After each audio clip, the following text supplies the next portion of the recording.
A paz do Senhor Jesus Cristo, a quem vos fala é o pastor Alexandre Gonçalves, com mais uma reflexão da parte de Deus para a sua vida. Você já foi constrangido?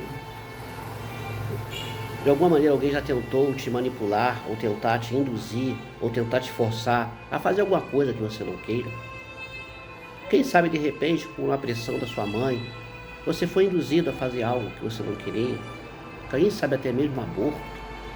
Quem sabe pela pressão do seu namorado? Quem sabe pela pressão de algum familiar? Quem sabe o contexto em que você vive te levou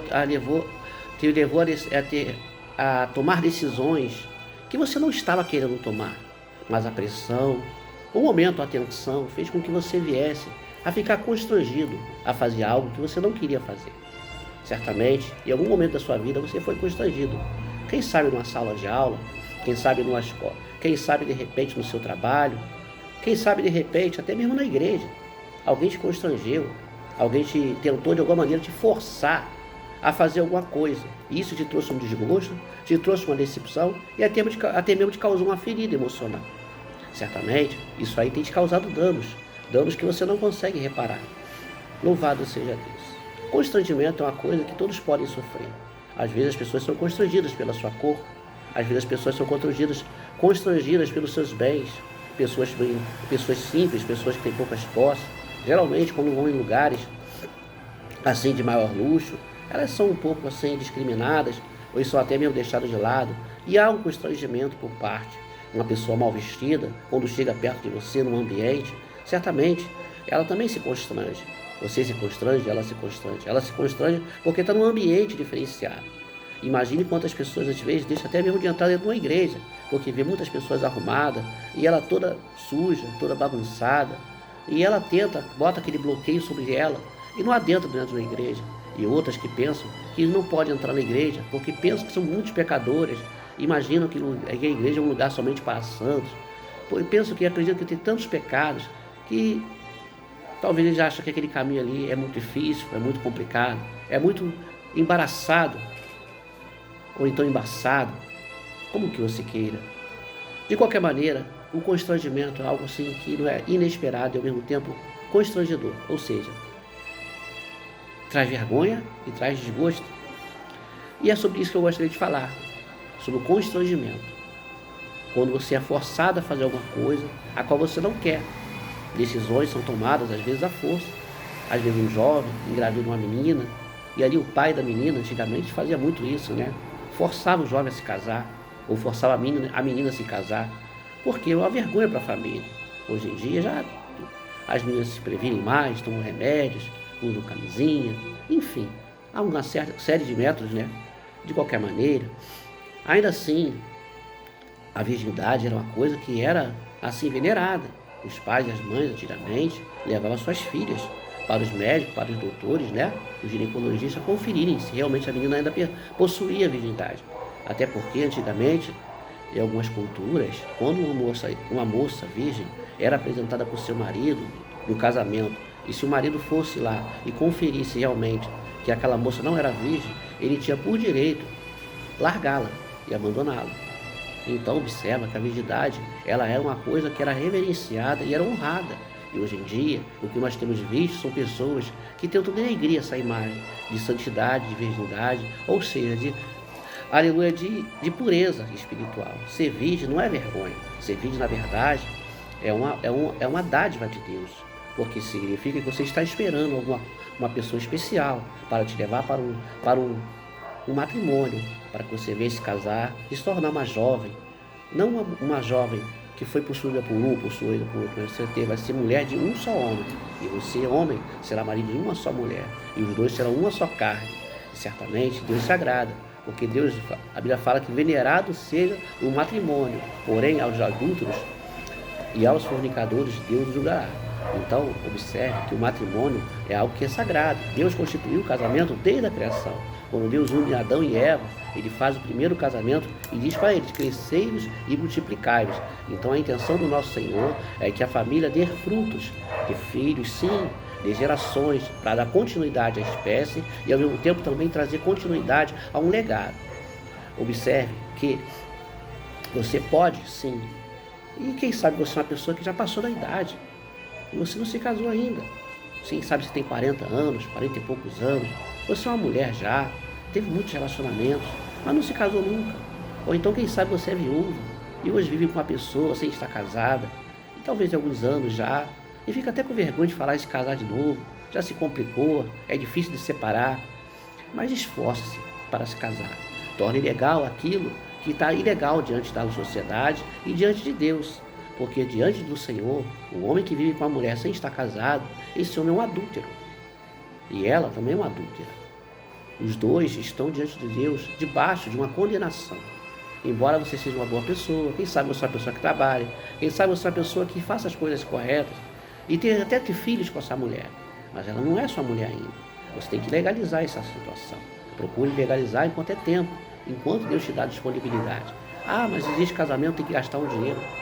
Existe hoje em dia fórmulas, mais fáceis, principalmente quando você procura e almeja. E Deus sempre vai favorecer aqueles que procuram tentar andar dentro da legalidade, dentro daquilo que Deus destinou para a sua vida. Certamente o Senhor Deus tem um projeto na sua vida, tem um plano especial. E quando você tenta legalizar, e quando você se esforça para fazer o que é certo, sendo honesto, sendo verdadeiro, sendo transparente, sendo uma pessoa que trabalha, que não queira o que é dos outros, não seja tão ganancioso, não seja tão ambicioso, não seja uma pessoa, aleluia, invejosa, quem sabe uma pessoa até mesmo mesquinha. Não seja dessa maneira, seja solidário, seja uma pessoa honrada, respeitada, e todos vão olhar para você com um olhar de orgulho. Quem sabe você tem um filho, meu pai, uma pessoa de boa índole, uma pessoa que não adula, e que não há como acusá-lo, porque ele vive uma vida íntegra. Seja exemplo para os seus filhos, seja exemplo para a sua esposa, seja exemplo para o seu marido, como mulher de Deus. E nós vemos que as pessoas hoje em dia têm perdido os seus parâmetros, do que isso é certo, do que é errado. Hoje em dia o errado tem se tornado certo, e o errado tem se tornado errado. E o errado o certo tem se tornado errado, e o errado tem se tornado certo. Há uma inversão de valores. Esses são convertidos por um sistema, aleluia, que reina nas mídias sociais, internet, na televisão, enfim, de alguma maneira distorcendo valores. Hoje em dia você vê pessoas, aleluia, se envolvendo, meninas jovens, se envolvendo com meninos da criminalidade, e acreditando que a criminalidade sendo exaltada como se fosse algo assim, louvável, e como se fosse um herói, um rapaz que se envolve com isso. E as jovens se encantam por esses meninos também, acreditando que isso aí é um caminho bonito, é um caminho louvável. E hoje em dia na internet tem crescido muito isso, muitos conteúdos exaltando uma vida em que a criminalidade é uma coisa assim louvável, que é somente para os corajosos. Eu penso que na verdade você está sendo enganado. Coragem é você se tornar um cristão, uma pessoa de conforto, uma pessoa que tenha uma determinação de um dia alcançar o céu, que é o teu projeto. O Senhor Jesus disse na tua palavra, no livro de São João: não se turbe o vosso coração, crede em Deus, crede também em mim. Na casa do meu pai há muitas moradas. Se não fosse assim, eu não vos teria dito. Eu irei e prepararei lugar para vós, para quando eu estiver, vós estivais também. Há uma promessa de Deus de vida eterna. Há uma promessa do Senhor estar preparando um lugar para ti. Você precisa entender que Deus tem um projeto lindo na sua vida. Não deixe que o diabo venha tirar você do foco, venha tirar você do teu projeto, a qual o Senhor tem projetado para a sua vida. Nessa meditação de hoje, eu gostaria de fazer, aleluia, a segunda o tema da mensagem é: você já foi constrangido?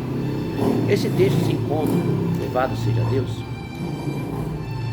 no livro de Mateus, no capítulo 27, no versículo 32, que nos diz assim: e quando saíam, encontraram um homem sirineu chamado Simão, a quem constrangeram a levar a sua cruz.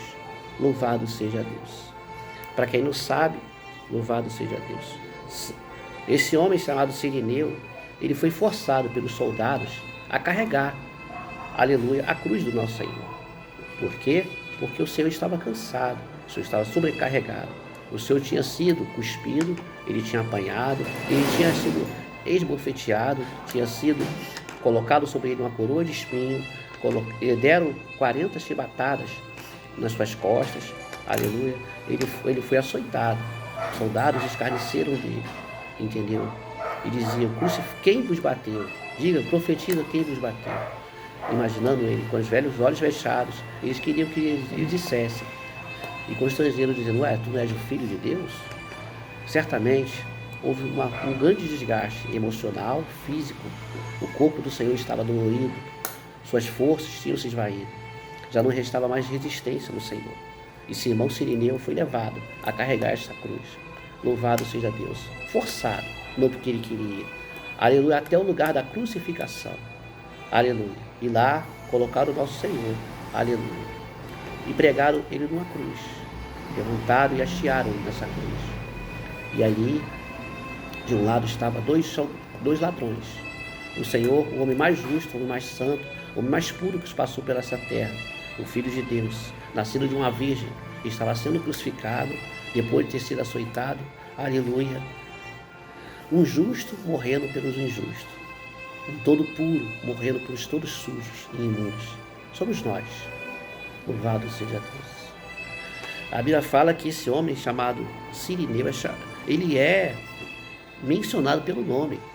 Observamos que tudo que fazemos por Deus, tudo que fazemos por Deus, seja uma renúncia, seja um voto, seja um propósito, aleluia, ainda que a sua cruz seja pesada, o Senhor tem registrado no céu. Ainda que a sua cruz ela tenha sido, de alguma maneira, aleluia,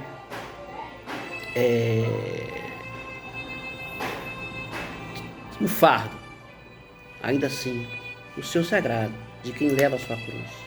A cruz de Cristo, realmente é uma cruz de renúncia, de decisões que vão talvez, aleluia, espantar muitos que estão dentro da sua casa, na sua família, ou então no seu trabalho, no seu lugar, na sua escola, aonde você estiver. Decisões da qual você se posiciona como homem de Deus, como mulher de Deus, colocando a palavra de Deus como princípio absoluto na sua vida, isso vai trazer divisão. O Senhor Jesus disse que não veio a esse mundo para trazer, aleluia, paz, pois que haverá divisão numa casa. Estará pai contra mãe, filho contra irmã, filho contra pai, aleluia, sogra contra nora, por haver sim, por ter escolhido o nosso Senhor e Salvador Jesus Cristo. Deus tem chamado você para essa responsabilidade. Não seja construído pela força, mas sim pelo amor. O amor de Deus que nos constrange, julgando-nos assim: se um morreu, logo todos morrerão. Todos morreram. Para que os que vivem não vivam mais para si, mas para aquele, para o Senhor que nos ressuscitou e nos chamou para uma grande responsabilidade. Que Deus abençoe rica e abundantemente. Se você gostou, por favor, não deixe, aleluia, de curtir a mensagem, de compartilhar e, por favor, dê um like, se inscreva no canal. E logo, logo estarei fazendo mais uma live, mais um vídeo, para que o nome do Senhor seja glorificado. Um grande abraço e até mais.